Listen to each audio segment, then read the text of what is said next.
High hi friends, friend. আশা করি আপনারা সবাই ভালো আছেন। আপনাদের সবার ভালোবাসা নিয়ে কিন্তু বন্ধুরা আজকে একটা দারুণ ভিডিও নিয়ে চলে এসেছি। বন্ধুরা, সম্প্রতি তো আপনারা জানেন ভারত এবং পাকিস্তানের মধ্যে একটা অস্বস্তিকর অলরেডি কিন্তু যুদ্ধ কিন্তু শুরু হয়ে গেছে। তার কারণ হচ্ছে পেহেলগামে যে অ্যাটাক করেছিল পাকিস্তানিরা নির্লজ্জভাবে, তার জবাব কিন্তু ভারত অলরেডি দিয়ে দিয়েছে। তো আজকে আমরা যে ভিডিওটা দেখবো সেই ভিডিওটা নিয়েছি হচ্ছে রোমাঞ্চপিডিয়া বাই মিঠুন। এই চ্যানেলের অরিজিনাল লিংক আপনাদের কাছে দেওয়া থাকবে, চাইলে আপনারা সেখান থেকে অরিজিনাল ভিডিওটাও একদম। দেখে নিতে পারেন। যে কারণে ভারতকে যুদ্ধে হারানো অসম্ভব, আজকের যে টাইটেল সেটা হচ্ছে ভারতকে কি সত্যি যুদ্ধে হারানো সম্ভব। এই সময়ে দাঁড়িয়ে ভারতের শক্তি কতটা, পাকিস্তান যে ভারতের সাথে লাগছে, ভারতের সাথে কি আদৌ তাদের কোনো ভিত্তি আছে যে তারা লেগে কিছু করতে পারবে। এই ভিডিওটার মাধ্যমে আমরা কিছুটা হলেও ভারতবর্ষের শক্তি সম্পর্কে কিন্তু অবগত হব। তো চলুন বন্ধুরা, ভিডিওটা দেখে নিই। তো চলুন শুরু করা যাক। তার মাধ্যমে পাকিস্তান চেয়েছিল ভারতের দুই ধর্মের মধ্যে দাঙ্গা বাঁধাতে, তবে ভারতীয়রা পাকিস্তানের সেই অভিসন্ধি ধরতে পেরেছে। আর এরপর থেকেই ভারত এবং পাকিস্তানের মধ্যে একটা যুদ্ধের পরিস্থিতি তৈরি হয়েছে। এমনকি পাকিস্তানের মন্ত্রীরা ভারতের নিউক্লিয়ার অ্যাটাকেরও ধমকি দিচ্ছে এবং রীতিমতো তারা বলছে যদি সিন্ধুর জল বন্ধ করে দেওয়া হয় তাহলে সেই সিন্ধু নদীতে জলের বদলে ভারতীয়দের রক্ত বইবে। কিন্তু প্রশ্ন হলো, ভারতকে কি যুদ্ধে হারানো এতটাই সহজ? অন্যদিকে দেখা যায় ভারতের প্রধানমন্ত্রী নরেন্দ্র মোদী অলরেডি সেনাকে ফ্রি হ্যান্ড দিয়ে দিয়েছেন। মানে এখন আর্মি ঠিক করবে তারা কখন, কোথায় এবং কবে অ্যাটাক করবে। এমন একটা পরিস্থিতিতে একটা প্রশ্ন সবার মাথায় ঘুরপাক খাচ্ছে, যদি ভবিষ্যতে ভারত এবং পাকিস্তানের মধ্যে একটা যুদ্ধ হয় তাহলে ভারত কিভাবে তার প্রতিরোধ করবে। এবার অনেকে হয়তো ভাবছেন যে 1962 সালে তো চীন ভারতকে যুদ্ধে হারিয়ে দিয়েছিল, তাহলে আজকের দিনে ভারতকে যুদ্ধে হারানো কি আদৌ অসম্ভব? তো এখানে বলে রাখি, 1962 সালে ভারতের যে অর্থনীতি ছিল, যে সামরিক শক্তি ছিল, যেভাবে ইন্টেলিজেন্স ফেইলিওর হয়েছিল, তার সাথে কিন্তু আজকের দিনে ভারতের আকাশ পাতাল পার্থক্য আছে। তো চলুন দেখা যাক আজকের দিনে দাঁড়িয়ে ভারত কতটা শক্তিশালী, ভারতকে আজকের দিনে যুদ্ধে হারানো কেন অসম্ভব। সাথে যে সমস্ত পাকিস্তানি এবং ভারত বিরোধীরা ভারতকে ধ্বংস করার দিবা স্বপ্ন দেখছে, তাদের একটু রিয়েলিটি চেক দেওয়া যাক। তো বন্ধুরা, আমি রয়েছি মিঠুন, আপনাদের সাথে আজ কথা হবে ভারতের স্ট্রেংথ নিয়ে। তো চলুন শুরু করা যাক।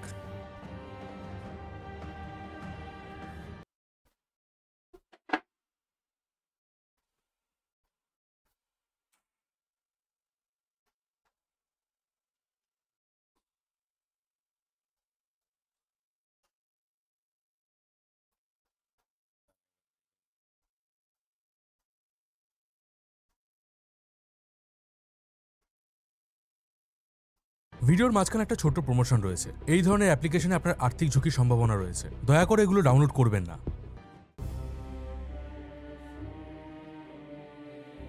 ভারতের সামনে সব থেকে বড় যে হাতিয়ার সেটা হলো ভারতের জিওগ্রাফি। ভারত বিশাল। পাকিস্তানের আকার যেখানে মাত্র 8 লক্ষ স্কোয়ার কিলোমিটার, সেখানে সম্পূর্ণ ভারতের আকার 32 লক্ষ স্কোয়ার কিলোমিটার। ভারতকে উত্তর দিক থেকে সুরক্ষা দিচ্ছে হিমালয় পর্বতমালা, যা প্রায় 2400 কিলোমিটার দীর্ঘ। এই হিমালয়ের কারণেই প্রাচীনকাল থেকে ভারতে কোনো বড় এবং শক্তিশালী দেশ আক্রমণ করতে পারেনি। চীন এবং ভারতের মধ্যে 1962 সালে যে যুদ্ধ হয়েছিল সেটাও মূলত হয়েছিল অরুণাচল প্রদেশের সাইডে এবং লাদাখ রিজিয়নে। বলতে পারেন ভারতের উত্তর পূর্ব দিকটাকে অলমোস্ট প্রোটেক্ট করে রেখেছে হিমালয়ান মাউন্টেন। এছাড়া ভারতের পশ্চিম দিকে পাকিস্তানের বর্ডার ঘেঁষে রয়েছে একটা বিশাল মরুভূমি থর, যে মরুভূমির এক্সট্রিম ওয়েদার পাকিস্তানের তরফ থেকে আসা যে কোনো অ্যাটাককে প্রতিহত করে। এছাড়া ভারতের 3 দিকেই রয়েছে বিশালাকার সমুদ্র, আর যদি কোনো শত্রুদের সমুদ্র পথে ভারতের উপর অ্যাটাক করার চেষ্টা করে তাহলে তাদের সামনে রুখে দাঁড়াবে ভারতের নেভি। এবার ভারতের নেভির ব্যাপারে আরো ডিটেলসে আমরা ভিডিওতে আগে আলোচনা করব। বঙ্গোপসাগরে ভারত একটা স্ট্র্যাটেজিক পজিশন হোল্ড করছে, আন্দামান নিকোবর দ্বীপপুঞ্জ। এখানেও ভারতের নেভির স্ট্রং প্রেজেন্স রয়েছে। এই আন্দামানের কাছেই আছে স্ট্রেট অফ মালাক্কা, যা একটা গুরুত্বপূর্ণ গ্লোবাল ট্রেড রুট।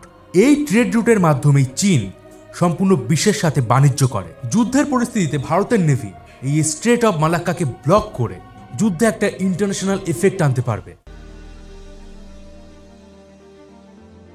ভারতে এই মুহূর্তে প্রায় 14 লক্ষ অ্যাক্টিভ মিলিটারি পার্সোনাল রয়েছেন, যাদের মধ্যে আর্মিতে রয়েছেন প্রায় 12,50,000, 1,40,000 আছেন এয়ারফোর্সে, ইন্ডিয়ান নেভিতে আছেন প্রায় 70,000। এছাড়া রিজার্ভ ফোর্সে আছে প্রায় 9.5 লক্ষ সৈনিক, প্যারামিলিটারিতে আছেন 6 লক্ষ। টোটাল যদি কাউন্ট করা হয় তাহলে এই সংখ্যাটা গিয়ে দাঁড়ায় 35 লক্ষের কাছাকাছি, যা চীনের পরেই নাম্বারের দিক থেকে বিশ্বের দ্বিতীয় বৃহত্তম মিলিটারি।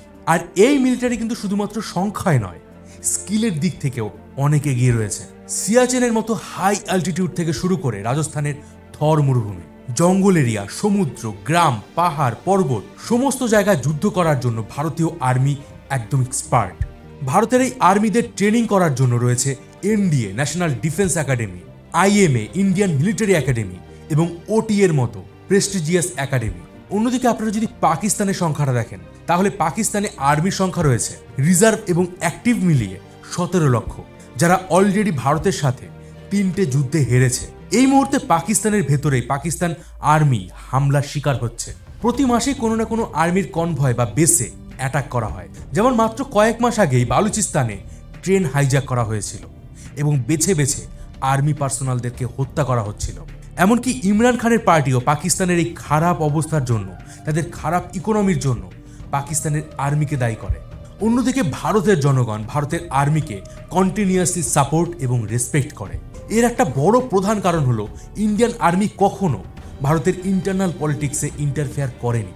এছাড়া ভারতের এই আর্মি 1965, 1971 এবং কার্গিলের যুদ্ধে পাকিস্তানের বিরুদ্ধে লড়াই করেছে এবং জিতেছে।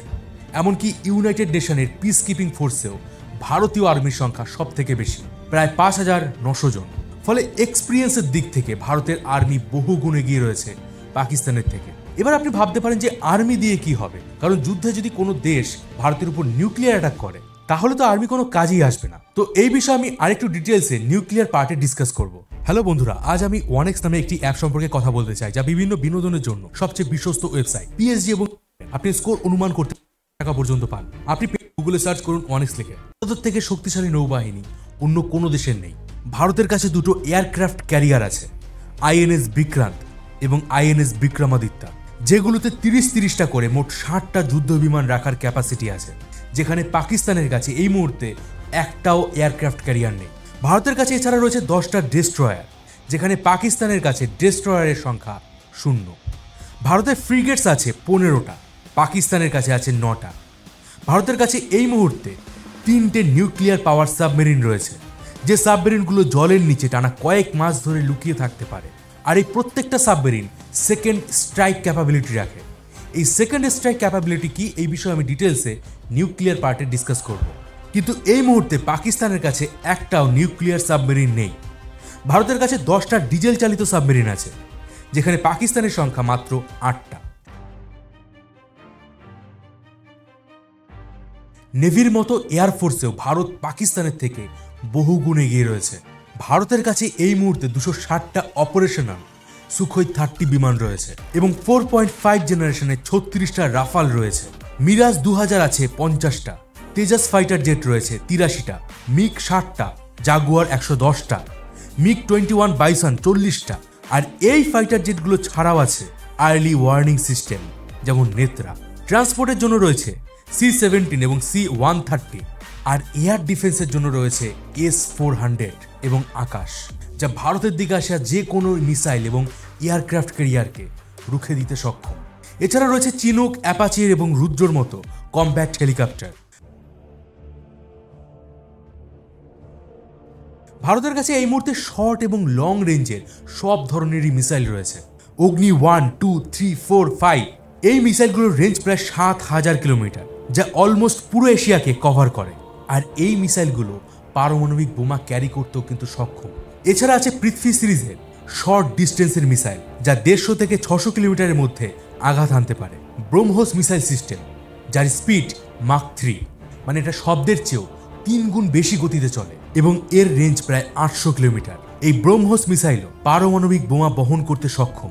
এছাড়া রয়েছে সৌর্য মিসাইল, পাইথন, নির্ভয়, আকাশ মিসাইল। অন্যদিকে পাকিস্তানের কাছেও কিন্তু বেশ কিছু শক্তিশালী মিসাইল রয়েছে, যেমন শাহিন, আবদিল, গজনি। তবে এগুলো কোনোটাই সুপারসনিক নয়, মানে এগুলো কোনোটাই শব্দের চেয়ে বেশি গতিতে চলে না। আর এর মধ্যে কোনোটাই ব্রহ্মোসের মতো এত দ্রুত গতিতে এবং সঠিক নিশানায় আঘাত হানতে পারে না। আর ভারত যে এয়ার ডিফেন্স সিস্টেম এই সময় ব্যবহার করছে, রাশিয়ার one of the best air defence system S-400, এটা খুব সহজেই পাকিস্তান থেকে আসা যে কোনো ফাইটার জেট বা মিসাইলকে ডিস্ট্রয় করে দিতে পারবে। একটা যুদ্ধে সব থেকে বেশি যেটা দরকার হয় সেটা হলো টাকা। এই মুহূর্তে ভারত কখন পাকিস্তানে অ্যাটাক করবে এটা পাকিস্তান জানে না। এর ফলে পাকিস্তান এই মুহূর্তে তাদের সমস্ত সেনাকে বর্ডারের কাছে ডিপ্লয় করে দিয়েছে, যার জন্য তাদের প্রতি মিনিটে প্রচুর টাকা খরচ হচ্ছে। কিন্তু পাকিস্তানের জিডিপি মাত্র $374 বিলিয়ন, যেখানে ভারতের জিডিপি পাকিস্তানের 10 গুণ, প্রায় $3 ট্রিলিয়ন। এই মুহূর্তে বিশ্বের ফাস্টেস্ট গ্রোয়িং ইকোনমি হলো ভারত। যদি ভারতকে একটা লম্বা সময় ধরে যুদ্ধ চালাতে হয় তাহলে ভারত সেটা আরামসে চালিয়ে যেতে পারবে। ভারতের মোট ফরেক্স রিজার্ভ রয়েছে $650 বিলিয়ন, যেখানে পাকিস্তানের ফরেক্স রিজার্ভ মাত্র $15 বিলিয়ন, যার মধ্যে লোনের ইন্টারেস্ট দিতেই তাদের বেশিরভাগ টাকা খরচ হয়ে যায়। আর একটা যুদ্ধের পর যখন একটা দেশকে স্বাভাবিক অবস্থায় ফিরে আসতে হয় তার জন্য কিন্তু টাকার প্রয়োজন হয়, আর সেক্ষেত্রেও ভারত খুব সহজেই ইন্টারন্যাশনাল হেল্প নিয়ে এগিয়ে যেতে পারবে। ভারত বর্তমানে প্রযুক্তি এবং গবেষণার ক্ষেত্রে অনেক শক্তিশালী অবস্থানে রয়েছে। ভারতীয় স্পেস রিসার্চ অর্গানাইজেশন ইসরো বহু স্যাটেলাইট লঞ্চ করেছে, যার ফলে ভারতের ডিফেন্স এই মুহূর্তে অনেক বেশি মজবুত। ভারতের দিকে আসা যে কোনো জাহাজ, যে কোনো ফাইটার জেটের আর্লি ওয়ার্নিং ভারত পেয়ে যায়।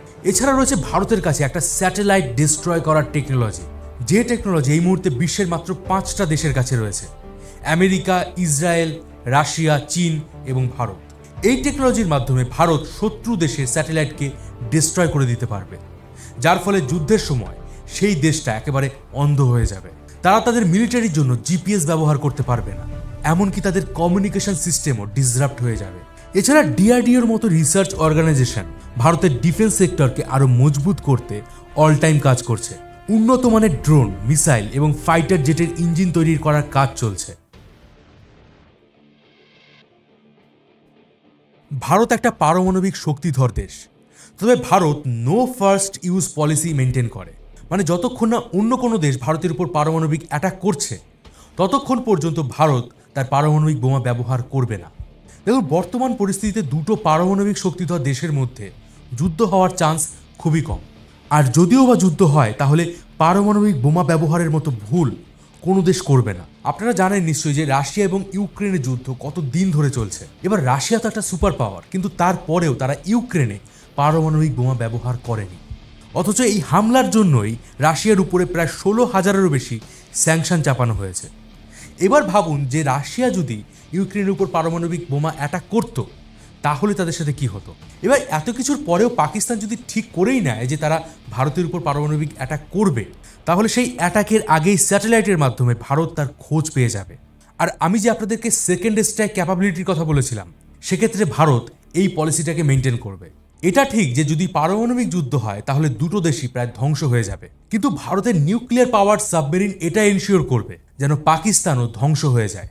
একটা ওর্স্ট কেস সিনারিওতে যদি এটাও ধরে নেই যে ভারতের মেইনল্যান্ডকে পাকিস্তান ধ্বংস করে দিতে চায়, তাহলেও জলের নিচে লুকিয়ে থাকা এই নিউক্লিয়ার পাওয়ার সাবমেরিনগুলো থেকে পাকিস্তানের উপর নিউক্লিয়ার অ্যাটাক করা সম্ভব। আর এটাকেই বলা হয় সেকেন্ড স্ট্রাইক ক্যাপাবিলিটি। কাশ্মীরে অ্যাটাকের পর থেকেই ভারত সরকারকে ভারতের সমস্ত পলিটিক্যাল পার্টিগুলো সাপোর্ট জানিয়েছে একটা স্ট্রং অ্যাকশন নেওয়ার জন্য। রাজনৈতিক দলগুলোর মধ্যে অনেক মতানৈক্য রয়েছে, কিন্তু দেশের সিকিউরিটির ব্যাপারে তারা সবাই একজোট। এমনকি জনগণ, সে হিন্দু হোক, মুসলিম বা খ্রিস্টান, সবাই নিজেদের দেশকে সম্মান করে এবং বিপদের সময় সবাই দেশের সাথে থাকবে, পাশে দাঁড়াবে। ফলে কোনো বড় যুদ্ধ হলে ভবিষ্যতে ভারত দেশের ভেতর থেকে ফুল সাপোর্ট পাবে। এছাড়া গ্লোবালিও ভারতকে অনেক দেশ সাপোর্ট করে। France, Russia, Germany, Japan, America, Israel, এরকম বহু দেশ রয়েছে যারা কাশ্মীর হামলার পর থেকে ভারতের পাশে দাঁড়িয়েছে। তো সবশেষে একটা প্রশ্ন ঘুরপাক করে আবারও আসছে যে ভারত কি তাহলে অপরাজেয়? ভারতের সামনে কি আজকের দিনে কোনো চ্যালেঞ্জ নেই? চ্যালেঞ্জ আছে, আর সেটা কিন্তু পাকিস্তান নয়। দেখুন, সামরিক দিক থেকে বলুন বা অর্থনৈতিকভাবে ভারত পাকিস্তানের থেকে বহু গুণ এগিয়ে রয়েছে, কিন্তু আমাদের মেইন প্রবলেম ফেস করতে হবে চীন থেকে। কারণ চীন অলরেডি ভারতের সাথে যুদ্ধ করেছে এবং জিতেছে। আজকের দিনেও প্রায় সব দিক থেকেই চীন আমাদের ভারতের থেকে এগিয়ে রয়েছে। ট্রেড ওয়ারের জন্য চীন থেকে বেশিরভাগ কোম্পানি ভারতে শিফট করছে, যেটা চীনের ইকোনমির কাছে একটা বড় থ্রেট। যে কারণে চীন চাইবে ভারত একটা বড়সড় যুদ্ধে জড়িয়ে যাক, যাতে ভারতের অর্থনীতি দিন দিন পিছিয়ে পড়ে। তাই আজকের দিনে কিন্তু পাকিস্তান নয়, ভারতের সব থেকে বড় চ্যালেঞ্জ হলো চীন। আর আমাদেরকে ভবিষ্যতে এই চীনকে বিট করার ক্যাপাবিলিটি তৈরি করতে হবে। এটা তো আমি আলোচনা করলাম যে ভারতকে যুদ্ধে হারানো কেন অসম্ভব, কিন্তু এই মুহূর্তে ভারতের ভেতরে বেশ কিছু প্রবলেম এমন রয়েছে যেগুলোর ব্যাপারে আমাদের কথা বলা উচিত। তার মধ্যে একটা হলো প্রাইভেট স্কুল, যারা শিক্ষার নামে প্যারেন্টসদের টাকা লুট করছে, দিনে দুপুরে ডাকাতি করছে। এই বিষয়ে ডিটেলসে জানার জন্য আমার এই ভিডিওটা দেখুন। তো বন্ধুরা, আমি ছিলাম মিঠুন, আপনাদের সাথে দেখা হবে। বন্ধুরা দেখলেন ভারতের সাথে কেন মানে পাকিস্তানের যুদ্ধ করা অসম্ভব। তার কারণ হচ্ছে গিয়ে ভারত সবকিছুর দিক থেকেই এগিয়ে, আর আর প্রতিটা দেশেরই অ্যাডভান্টেজ ডিসঅ্যাডভান্টেজ থাকে। শেষে যেটা বললো যে চায়না আছে, কিন্তু আমার মনে হয় না চায়না এ ব্যাপারে নাক গলাবে, কারণ চায়না যেহেতু অলরেডি ভারতের সাথে একটা ভালো সম্পর্ক তৈরি করে রেখেছে, সেক্ষেত্রে হয়তো চায়না এর মধ্যে যুদ্ধে জড়াতে চাইবে না।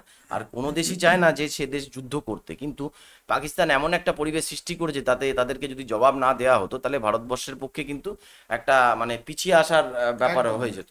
তো আশা করি ভিডিওটা ভালো লেগেছে। এই ভিডিওর মাধ্যমে আপনারা জানতে পারলেন যে পাকিস্তান কেন ইন্ডিয়ার সাথে লাগবে না, বা পাকিস্তান যদি ইন্ডিয়ার সাথে যুদ্ধ করে তার শেষ পর্যন্ত কী ফলাফল হতে পারে, সেটা কিন্তু এই ভিডিওর মাধ্যমে আপনারা একটু মোটামুটি জানতে পারলেন। তো বন্ধুরা, আজকের মতো এখানেই শেষ করছি। আবার কালকে দেখা হবে একটা অন্য ভিডিও নিয়ে। ততক্ষণে সবাই ভালো থাকবেন, সুস্থ থাকবেন।